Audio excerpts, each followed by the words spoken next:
As a family member of someone with a disability, it's common to feel powerless when it comes to getting the best from the disability support system. In the past, the best option has been to take the advice of the professional who has the best understanding of the options. However, with an emphasis on the individual, the self-directed approach is designed to support you in seeking the most appropriate services for your family member. As you may know, the old day service model relied heavily on group activities. For some people, this meant engaging day after day in activities that tended to occupy them but didn't feed their interests. The programs were often segregated, leading to a sense of social isolation.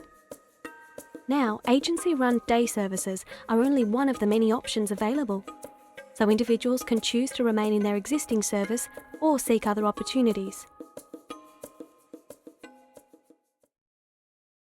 The self-directed approach really for our family, for Doran, is really thinking about who Doran is and what we want for him. Having the individual approach means that the individual can feel valued. Puts Sylvia in the driver's seat. She makes all the decisions concerning her life.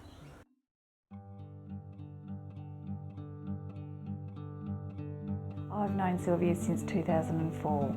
We basically started at the same time at PAST, and I went over to Sylvia. She had her head down. She didn't, look like she could communicate. I went over her, how are you going? Asked her name, and she said, oh, I'm Sylvia. And we just connected, our eyes connected, and that was it. And I knew that this lady could do whatever she wanted to do. Being out in the community, I came across bocce and thought, perhaps that's something for Sylvia, because she could use her head. I asked Sylvia if she'd like to be involved. She said she'd give it a try, so I got Bocce Victoria to come down to the Langwarrin site, and straight away she picked it up. And they picked her up as a rep, as to play for Victoria. Sylvia was just delighted. We called her parents, they were involved. The family were behind her. She had a partner and she played interstate, and Sylvia just grew and developed. Miss Boccia Queen now is becoming the indoor lawn bowls queen that we're trying to knock off the ladder each week. I could see her just come out of herself. Her confidence grew. Sylv decides what she wants to do in her life, and she lets people know what she wants to do. She'll come and knock on my door and tell me what she wants to do, or she's not happy with something and wants to change something. They had different days of doing things, like some days they'll go shopping or having lunch, I suppose, in the park. Rarely have said that it cannot be done. I don't think we ever had that, no, it can't be done. It's always, we'll talk about it to Sylvia the next day. She have a better life than me.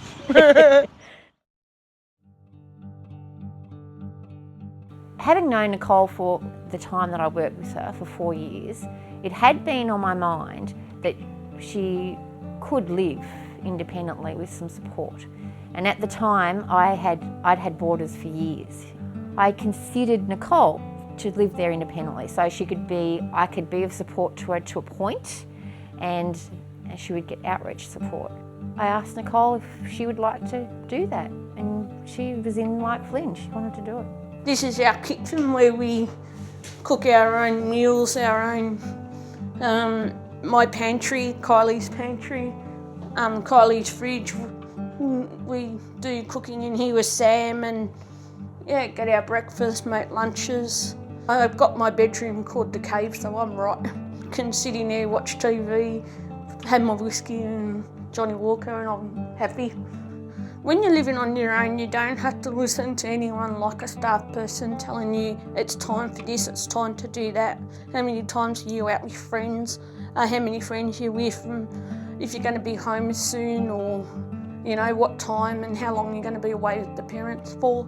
It's just more freedom. She wanted to get out of the day service she was in, and she wanted to work at Osnum. Now, her dream had been to work at Osnum, which was just down the road from where she lived.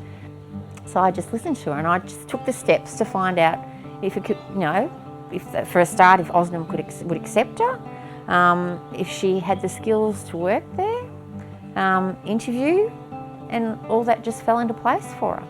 I've been at Osman for 5 years. It's been really good, but you have your ups and downs there, you have your bad days and you have your good days.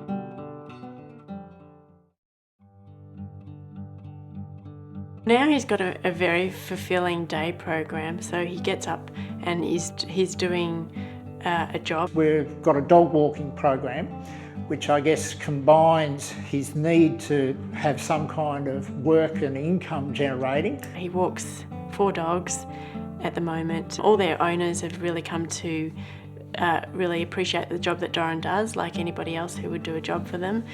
So Doran gets to have that interaction with pets and their owners and a sense of responsibility, as well as having a very good relationship with Max, his support worker.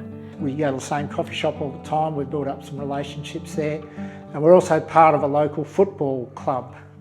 So Doran goes to training each week with the football club, so we get exposure to lots of different people. A friend of mine whose dog they walk always likes how Max communicates with her as well. If you're sending her a text message, he'll sign off from Doz and Max, which means that it's a true partnership. Before Doran started this new program, he had a really miserable sort of day regime, which wasn't really a regime. He just basically went to his day centre, and he stayed in a room by himself. And this is a man who's got a bountiful loads of energy. He likes walking around, he likes exercise, he loves people, he loves engaging with others, he loves interaction. A lot of the frustration that I saw was the fact that he was alone in that room and he wasn't allowed to mix with the others. Sometimes there'd be somebody with him, a staff member, and sometimes there wouldn't be. He was doing occasionally bits and pieces like childish puzzles or, cutting and pasting, and he's a 32-year-old man who wants to do things that other 32-year-old people do. With Nicole getting employment and paid employment, meeting a whole lot of new people that were on the same level as she was, given responsibility and earning money, of course, I think her sense of independence grew. But with that, her frustration grew too also, I think, with still living in how she was living. Really it's stricter like being in a jail. It's like you got to be back at like a lock-up time. It was just horrible. But they were good to you, but you shared with people you didn't really want to be with. Yeah. And at the other house, there's no transport around for me to get to, and when I got to Pungower there was plenty of transport. Sylvia initially went to another organisation when she came out of school. She just didn't feel that people would listen to her, and she wasn't valued. She was just, a person that would go there Monday to Friday. Sylvia is someone that, wants to get out in the community, and she's social, and there wasn't any of that. It was based at, home-based or based at a site, so she wasn't accessing the community. Previously, trying to negotiate for really basic sort of, I call them rights for Doran, was so difficult. So things like going for a walk in his traditional day service, they would not take him for a walk out around the block. The very first conversation that I had with Life Without Barriers, it was such a breath of fresh air because they approached me as if I was the customer, which is the case really, because you're asking them for a service. We just needed to have people on board who would share the vision and see Doran as the person who had the right to even try some of these things, which he'd never really had the opportunity to try before. Doran's gone speedboat riding, motorbike riding, he's been in aeroplane, things we would never have conceived of, say, 10 years ago. The self-directed plan is very adaptable and fluid and flexible, and that has got as much to do with the people who are involved in the planning and the communication as anything. Make life a lot easier for me because I know she's getting what she wants to do, not what she's getting told to do. The person who accesses service now understands how much money they have. In some cases that gets deposited into their bank account, and then they can purchase services with that money. We've got the same amount of money, it's just working a lot better because Max shares the vision, so we have to have people on board who share the vision, who are adaptable, who aren't afraid to take a few risks. And the worst case scenarios of the things not working is just that they don't work. Introducing that sort of thing to people a few years ago that had never had it, it was a challenge for the staff.